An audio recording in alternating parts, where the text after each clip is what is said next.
we'd never worked together.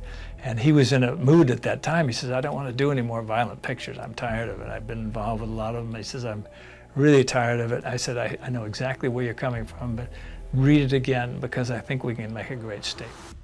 Clint Eastwood is Hollywood's ultimate tough guy.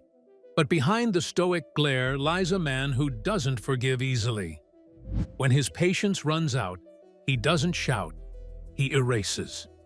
Over decades, Eastwood has quietly cut people from his world without spectacle, leaving behind vanished careers and unspoken grudges. Why so silent? Control. Eastwood values loyalty, discipline, and respect above all. From actors to directors and critics, anyone who violated his code disappeared as if written out of his story. His feuds were never about noise. They were about principle, and crossing that line meant permanent exile. Eastwood's silent warrants of expulsion. Clint Eastwood rarely raises his voice in anger, yet his power in Hollywood doesn't come from bombastic outbursts. It comes from silence. When Eastwood decides someone has crossed the line, he executes what could be called a quiet but absolute form of erasure. For him, silencing a rival or breaking ties is not about public conflict or scandal. It's about making people simply disappear from his world, to vanish without fanfare or explanation. This methodical withdrawal carries far more weight than any loud confrontation ever could. This quiet expulsion isn't just about personal grudges. It reflects the set of unspoken rules and principles Eastwood lives by. A code that demands respect, discipline, and undivided loyalty. Those who fail to comply or who disrespect that code don't get a second chance. It's a calculated stance, often baffling to outsiders, where a nod or a grunt can convey dismissal far more powerfully than a shouted argument. Eastwood's way is a reminder that control in the entertainment industry can be just as much about what's withheld as what's said. One telling moment that encapsulates this approach occurred at a glamorous Beverly Hills gathering in 1993. Clint stood stone-faced, arms crossed in the corner, silently enduring a young actor's loud, mocking imitation of him. While the crowd laughed, Eastwood said nothing and simply walked out. The aftermath was telling. The actor's name vanished from major casting lists. No feud was televised or broadcast, just a cold, deliberate silence. That single act of ignoring rather than engaging set the tone for how Eastwood handles those who challenge or disdain him. Silence for Eastwood is a form of final judgment, and with it, the career and reputation of the offending party are quietly sidelined. This approach is effective because it avoids drama while delivering the ultimate professional consequence. It's the kind of power wielded not through noise, but through omission, where being erased is worse than any public rebuke. Those erased are often left wondering what specific moment sealed their fate. But for Eastwood, the line was undeniable and unbreakable. The line that delineates the territory is grounded in Eastwood's rigid standards and his vigorous safeguarding of his work and legacy. He puts up with no ridicule or revolts, particularly from those who do not understand or do not value what he thinks are the main principles. So he becomes silent. His silences are significant because they are heavy with the experience of a man who has witnessed different Hollywood eras come and go, yet with the same unshakable convictions as before. The names of those quietly wiped off may seem as if they have been stricken from a shadow list, which symbolizes the cost of trespassing on his territory. Among the reasons for these silent expulsions, there is a principle that Eastwood did not often speak about, but practiced non-stop. Loyalty is something that is earned. Respect is that which is required, and errors that relate to either are not tolerated. In contrast to most of the people in the industry who would die for publicity, Eastwood's way brings forth no drama, no rumors, but rather the complete termination of the professional relationship. This extreme philosophy portrays him as a remarkable character, someone who does not shout, but rather removes himself from the situation, ghosting as a means of wielding power over one's reputation, something not many can match. This pattern of quiet yet decisive exclusion is not a recent development, but a recurrent theme throughout Eastwood's decades-long career. It has influenced key moments and relationships, casting long shadows over collaborations that might have been legendary if handled differently. The full impact of this approach only becomes clear when we examine specific figures who found themselves on the receiving end of Eastwood's silence, and the reasons that led there. Understanding Eastwood's style of silent expulsion frames the stories to follow. It prepares us to see how a man who thrives on control and quiet strength handles conflict and what it reveals about his character and values. His refusal to engage in public feuding conceals a steely resolve that has shaped not only his career, but those of many who worked with or against him. With this context of Eastwood's quiet but absolute way of dealing with dissent, it's important to look at the first public hint of this pattern, the moment he openly, if subtly, challenged Michael Moore. The Michael Moore warning. In 2005, Clint Eastwood delivered a remark that was equal parts warning and declaration. At the National Board of Review Awards, he stated plainly, "Michael Moore and I actually have a lot in common. We both appreciate documentaries, but if he ever shows up at my front door with a camera, I'll slay him." The statement landed like a stone in a quiet room.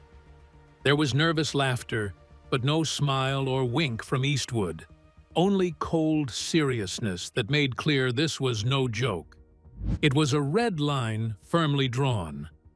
This encounter signaled the deeper fissure between Eastwood and Moore's competing visions of documentary filmmaking and patriotism. While Moore was gaining renown for his provocative, politically charged films like Fahrenheit 9/11, Eastwood had just completed Million Dollar Baby and was preparing Flags of Our Fathers, works that treated American sacrifice with solemnity and respect. For Eastwood, Moore's style felt exploitative, sensationalizing tragedy rather than honoring it. Their clash was about much more than just film. It was a profound difference in worldview. Moore's documentaries captured outrage, protest, and critique. Eastwood's movies sought to memorialize and dignify service and sacrifice. Eastwood saw Moore's approach as cheapening something sacred, perhaps even disrespectful. This ideological gap put them at odds in a way that never bridged. Despite the public warning, Moore never crossed Eastwood's threshold again. There were no further public confrontations or collaborations, and their paths remained separate, cold, and distanced. For Eastwood, that one unmistakable statement sufficed to end any possibility of rapprochement or partnership. The power of that singular, blunt sentence was its finality. Eastwood's comment to Moore is also a reflection of his broader conflict management style. He does not get involved in public fights or debates, but simply cuts off relationships when his principles are insulted. He understands that sometimes silence is more powerful than words. And through this silence, which does not lack eloquence, he is already speaking. With this measured yet decisive action, Eastwood signals the method in which he will deal with the opposition in his domain. Making this stance clear is Eastwood's commitment to his artistic vision and personal values. He considers himself a protector of the old ways and a keeper of the sacred tradition, and this role binds him to the very corner of his creative space. This was not plain personal hate towards Moore, but a struggle for what Eastwood thinks the cinema should embody: honor, bravery, and dignity. Moore's very vocal manner differs a great deal from Eastwood's very quiet and calm character. But the latter's stirring up controversy clearly got a response, even from the great director. Eastwood's caution unveiled the fragile boundary between admiration and dispute, and the restrictions he imposes on those who counter his view of the world. The silence that ensued clearly indicates the profound impacts of such a boundary being violated. The stillness of the distance between them conveyed the influential power of the artist Eastwood's time. Every artist has to put up with such a nature of relations in their life. From this ideological clash, we move to a public and more explosive confrontation that further exposed Eastwood's unwillingness to compromise his interpretation of history. Spike Lee's historic challenge. Few disputes in Hollywood have been as heated or public as the one between Clint Eastwood and Spike Lee around the release of Flags of Our Fathers in 2006. Eastwood had undertaken the ambitious project of telling the Battle of Iwo Jima from two sides, the American soldiers' perspective in Flags of Our Fathers and the Japanese viewpoint in Letters from Iwo Jima. Critics acclaimed both films for their raw humanity and scope. Yet, Spike Lee saw a glaring omission.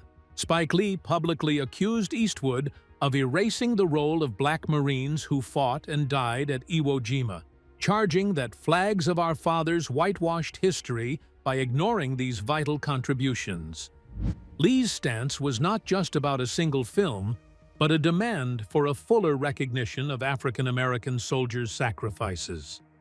This issue carried significant cultural weight and struck at the heart of ongoing conversations about race, representation, and historical memory in America. Eastwood's response was sharp and pointed, a rare moment of verbal confrontation. He told reporters, "A guy like him should shut his face." The bluntness shocked the industry and ignited a firestorm of media coverage. Lee quickly fired back, refusing to be silenced and labeling Eastwood an angry old man. What followed was a fierce four-day feud that captivated Hollywood. This public clash illustrated a deeper divide than mere disagreement over one film. It centered on who owns the storytelling of America's history and which stories deserve attention. Eastwood maintained that Flags of Our Fathers told a specific, focused story through a particular lens, uninterested in diluting the narrative to satisfy broader representation demands. Lee, conversely, framed the dispute as a matter of cultural responsibility and justice, arguing that history without full representation perpetuates erasure. Neither man showed signs of yielding. There were no attempts at reconciliation or joint appearances. Their silence toward each other has been deafening, highlighting the entrenched nature of their opposing perspectives. This standoff underscores the complexities of authorship and authority in cinema when dealing with charged historical subjects.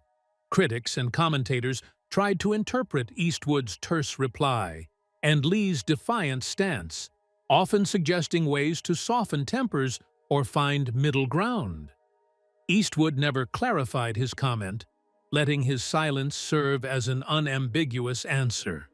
The lack of explanation only added to the intensity of the divide. This episode exemplifies Eastwood's discomfort with criticism that challenges his artistic choices, especially when it's entangled with socio-political issues. It also exposes the limits of civility when two proud, principled men collide over questions of truth and legacy. Their feud remains one of the most public yet unspoken battles in modern Hollywood. The Lee-Eastwood conflict did more than highlight personal animosity.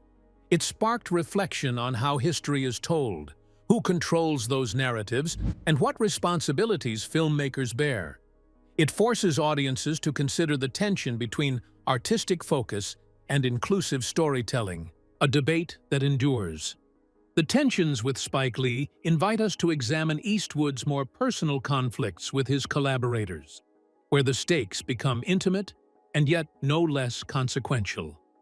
Clash with Leonardo DiCaprio's method. The tension between Clint Eastwood and Leonardo DiCaprio during the making of J. Edgar in 2011 was almost palpable. A quiet standoff between two masters of their craft who approached filmmaking from vastly different philosophies. Eastwood, a quintessential old-school director, valued instinct, efficiency, and momentum. He favored minimal rehearsal and often shot scenes in a single take, focusing on capturing raw emotion without overcomplicating the process. DiCaprio, by contrast, is famously meticulous and methodical. He dives deep into his characters, layering emotions, and often exploring multiple takes until he finds exactly the right nuance. This approach, while admired by many, conflicted sharply with Eastwood's streamlined style that prized brevity and decisiveness above all else. Their working styles were, in many ways, opposite ends of the cinematic spectrum. From the first day on set, the friction was noticeable to those around them. DiCaprio would ask questions, refine his performance, and linger in the emotional depths of the scene. Meanwhile, Eastwood was quick to call cut and move on, focused on maintaining the film's pace rather than endlessly polishing every moment. This difference wasn't just artistic, it was a fundamental disconnect in communication and expectation. One insider described the dynamic as watching a racehorse trying to run in cowboy boots, a vivid metaphor for their mismatch. Neither man publicly aired their frustrations, but behind the scenes, the tension simmered. It was less a clash of egos and more an unbridgeable gap in methodology. DiCaprio's drive for perfection was at odds with Eastwood's dedication to instinctual storytelling. Despite the challenges, the film was completed on schedule, but what followed was telling. The two never worked together again. Eastwood, who frequently collaborates multiple times with actors like Morgan Freeman and Tom Hanks, didn't call DiCaprio back for subsequent projects. The once bright buzz surrounding their pairing slowly faded from the Hollywood headlines, replaced by whispers of irreconcilable creative differences. Some people thought that their breakup was nothing more than a professional matter, the usual creative friction situation. On the other hand, some thought that Eastwood had found DiCaprio's intensity and theatricality to be the total opposite of his streamlined, no-nonsense directing style. Nonetheless, their paths separated after J. Edgar. That not all the movie titans can be behind the camera. This small professional split reveals Eastwood's refusal to give up his vision or method, even if it comes at the cost of a star's absence. He puts the film's purity and flow over an actor's rehearsal convenience. It is a sign of the broader control and discipline that characterize his approach as a director and a partner. Clint Eastwood's typical style of communication through silence was underlined by the lack of public drama or harsh comments after the collaboration. He, in contrast to others, simply moves on without making a fuss out of disagreements. His character of quiet resolution is in stark opposition to the noisy and often public nature of controversies surrounding the celebrities involved. Leonardo DiCaprio's association with Eastwood is a notable case of how such incidents can happen among creative people, which can then become decisive and change relationships without the outcry of the public. This case reveals that in the case of Eastwood, the factors of respect and vision alignment are indispensable, even for the leading stars. This silent tension reveals that Eastwood's frustrations aren't limited to fellow directors or critics. His next confrontation struck closer to the heart of Hollywood fame, when a comedian publicly mocked one of Eastwood's most controversial films, Seth Rogen's public mockery. When Seth Rogen tweeted a joke comparing Clint Eastwood's American Sniper to a Nazi propaganda film, it stirred a firestorm almost instantly. The tweet, though indirect, touched a nerve because it seemed to liken a widely successful and divisive film about a Navy SEAL sniper to a work promoting hateful ideology. The implication was startling, especially given the patriotic and solemn tone Eastwood had intended with the film. Rogen never mentioned Eastwood by name, but the industry understood exactly who was being targeted. The joke landed like a grenade, challenging not just the film's message but Eastwood's legacy as a filmmaker who often tackles tough, controversial subjects with gravity. Many saw the tweet as a careless insult disguised as humor, blurring the lines between satire and disrespect. Eastwood's response was typically measured, but fierce. Rather than engage in a public back and forth, Eastwood chose silence. No tweets, no interviews, no statements. For a man who rarely indulges in social media clashes, this cold, deliberate silence was itself a powerful message. It signaled deep displeasure and finality without the need for words. Behind closed doors, sources close to Eastwood reported that he was furious, not just at the insult, but at how it was delivered. A drive-by jab made in public, masked as a joke. To Eastwood, this was cowardice rather than wit. It wasn't the joke itself that stung, but the manner and venue of the assault. Such mockery, especially done publicly, was a breach of the respect Eastwood demanded. Rogen later clarified that he hadn't meant to equate American Sniper with Nazi propaganda, trying to soften the fallout. But by then, the damage was done. No apology ever reached Eastwood personally, and his silence remained unbroken. The lack of response was a form of refusal. Eastwood declined to accept or forgive the slight on those terms. In Hollywood circles, it became evident that Rogen was not welcome in Eastwood's universe. According to reports, the name Seth Rogen was no longer part of the Eastwood world, and insiders even hinted that any project with him would quietly lose the director's backing. This was Eastwood's method of drawing a line, quickly, silently, and without mercy. What this incident shows is that Eastwood is not going to put up with any disrespect at all, especially if it is concealed behind a smile or a joke. For a man who appreciates conviction and seriousness, such public ridicule means a total failure to respect the art and the sensitive topics he chooses to bring to life. His discreet yet powerful removal sends a loud and clear signal about where the limit is and who should not cross it. In this case, silence is, so to speak, the greatest loudness. The Eastwood's silence gave aloft the tension to a permanent professional blacklist. It was a clear message that, for Eastwood, respect is a prerequisite, and even in jest, crossing that line can have serious, lasting repercussions. Eastwood's silent way of dealing with confrontations has been consistent throughout his career, even in his interactions with the actors and directors that he clashed with, or through the public jabs of comedians. A code of silence and withdrawal rather than noise and spectacle. That same quiet authority would soon surface again, not in a tweet or a headline, but on the set of one of his greatest films. The rift with Gene Hackman. Clint Eastwood's collaboration with Gene Hackman on 1992's Unforgiven was extraordinary on screen, but quietly tense behind the scenes. The two legends shared undeniable chemistry in a film that redefined the Western, yet off-camera, their working styles collided. Eastwood valued precision and calm control. Hackman, fiery and unpredictable, thrived on spontaneity. Their clashing temperaments created a friction that simmered throughout production. Eastwood ran his set with quiet discipline, expecting professionalism from everyone.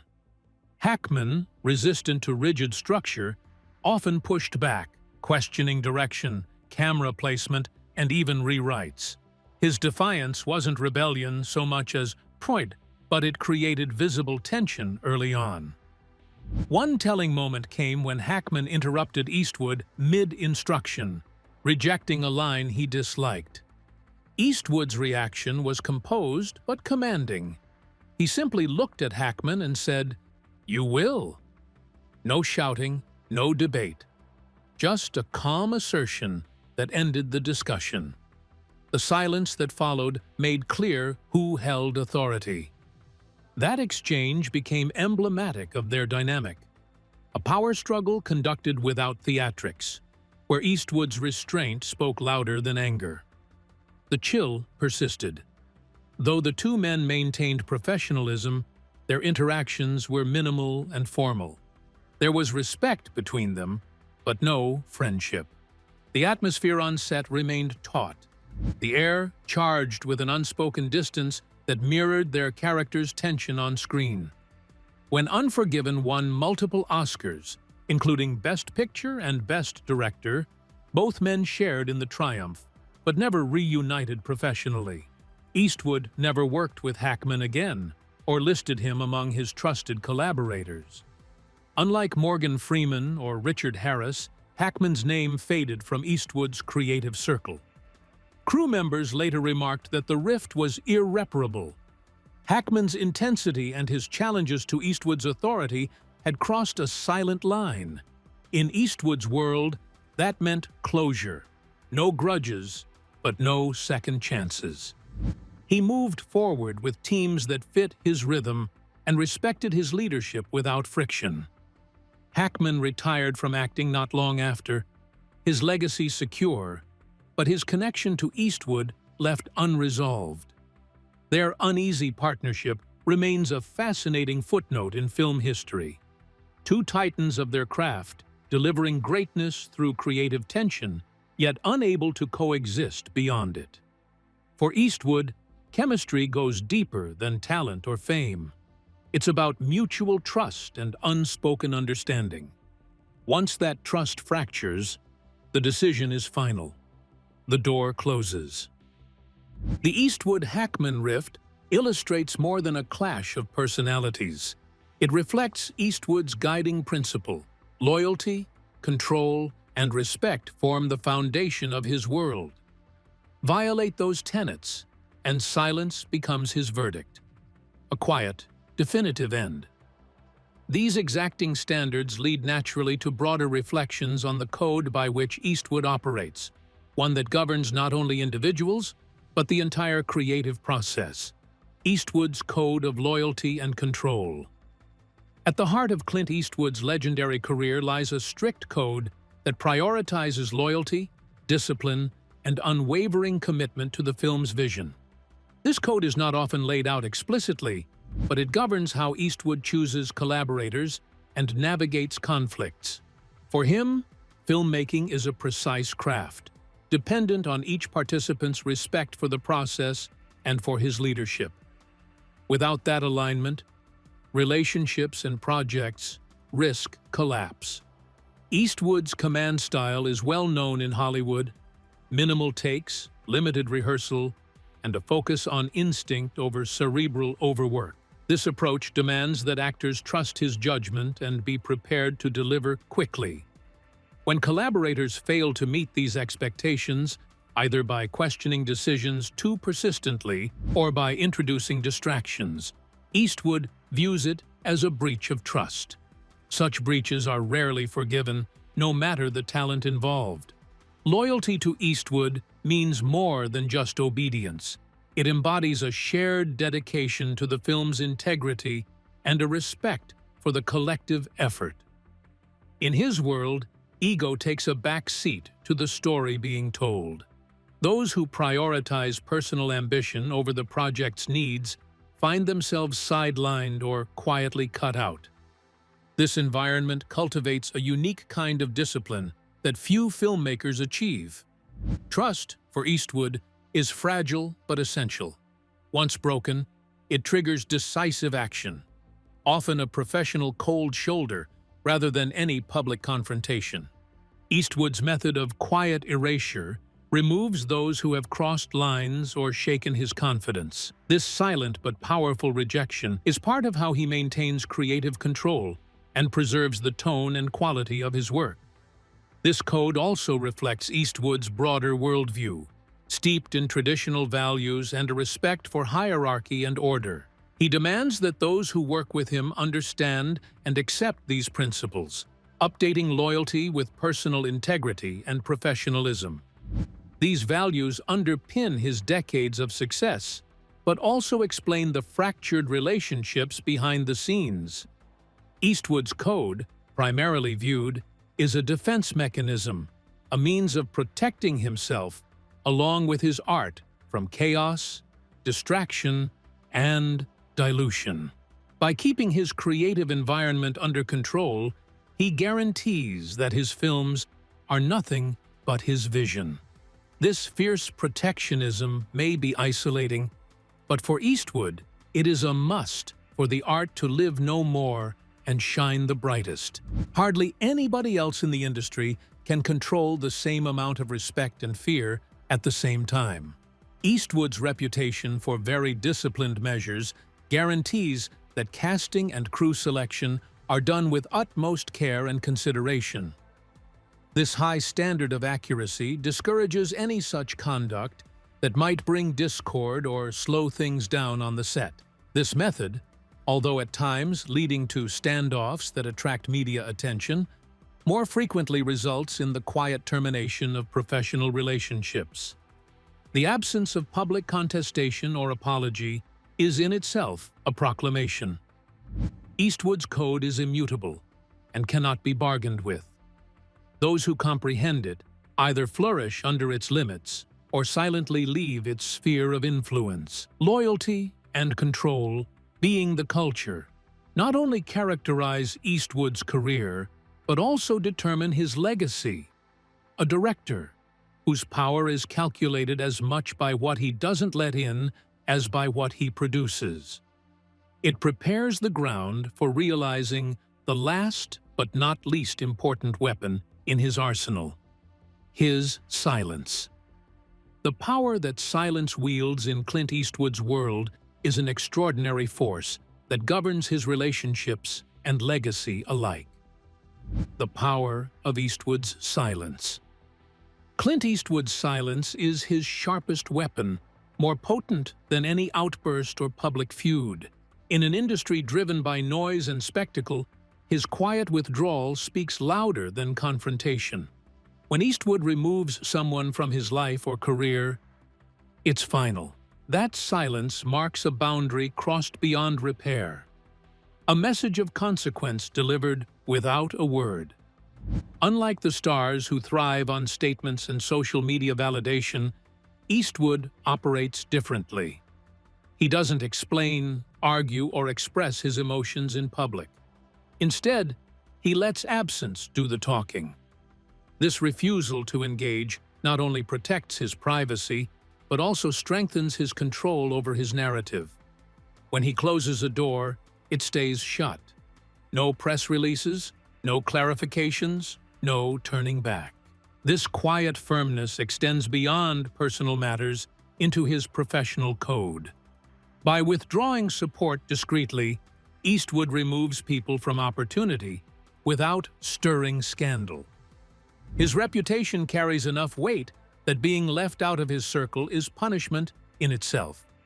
Many have learned that his silence can slow or end a career without a single word exchanged. But Eastwood's silence isn't about ego or vengeance. It's about standards, his steadfast loyalty to his values, his craft, and his stories. He demands respect not only for himself, but for the integrity of the work. Anyone who mocks or disrespects those ideals risks erasure. In Eastwood's world, respect is the highest form of currency, and words alone can't buy it. The code is understood by the people who are his co-workers. The recognition of his debating or defending in public only once in a while makes his partners be very careful in their dealings with him.